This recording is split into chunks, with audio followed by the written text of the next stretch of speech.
महरंग की जब मैंने उसके अब्बू के कब्र पे खड़ा मैंने जब उसकी एक तस्वीर देखी तो मैंने महरंग को कहा, मैंने कहा महरंग इस मामले में तुम मुझसे खुशकिस्मत हो। उसने कहा क्यों? मैंने कहा तुम्हारे पास बाप की कब्र तो है, तुम्हारा जब दिल करता है तो तुम उस कब्र के पास जाके तुम रोती तो हो, तुम उसके पास अपने दिल का हाल तो बताते हो कि तुम किस दर्द से किस कैफियत से गुजर रही हो। हमारे पास ये भी नहीं है। आप सोचें हम क्या मांग रहे हैं इस रियासत से। हम इस रियासत से लाशें मांग रहे हैं। हम इस रियासत से कहते हैं कि आपने जिन लोगों को मारा है उनकी गली सड़ी जो लाशें हैं, उनकी जो बाकियात हैं, उनकी जो हड्डियां हैं, आप सिर्फ हमें वो दे दें। हम कहते हैं कि जिनको आप मारते हैं, जिनकी लाशें आइडेंटिफाई नहीं होते हैं, आप सिर्फ हमें वो लाशें आइडेंटिफाई करके दें ताकि हमें पता हो कि ये किसकी लाश है। अगर एक अनआइडेंटिफाइड लाश मिलती है तो उसमें पूरा बलूचिस्तान वो मातम मनाने लगती है। हर घर में ये तकलीफ महसूस की जाती है कि ये मेरा बेटा तो नहीं है, ये मेरा भाई तो नहीं है। मुझे याद है कई दफा ऐसे अनआइडेंटिफाइड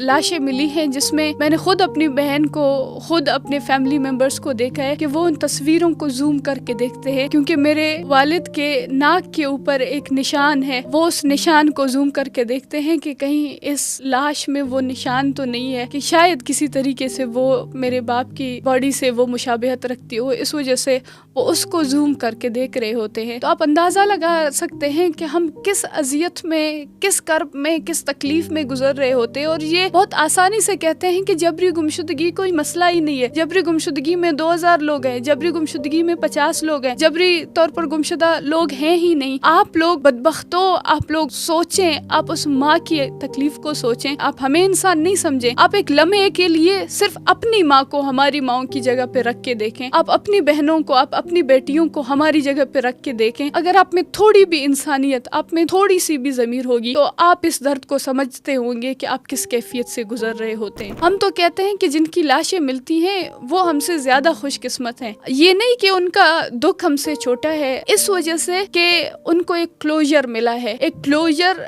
जहाँ पे वो मातम मना सकते हैं, जहाँ पे वो रो सकते हैं, जहाँ पे वो उनको इस बात की तसल्ली है कि अब वो शख्स वापस नहीं आता है। 16-16 सालों तक हम, हमारी बदकिस्मती अब देखें, हम उन लोगों पे रश्क आते हैं जिनके पास उनके प्यारों की कब्रें हैं। हम कहते हैं कि जब उनके रोने का दिल करता है तो कम से कम वो उन कब्रों के पास जाके वो रोते हैं।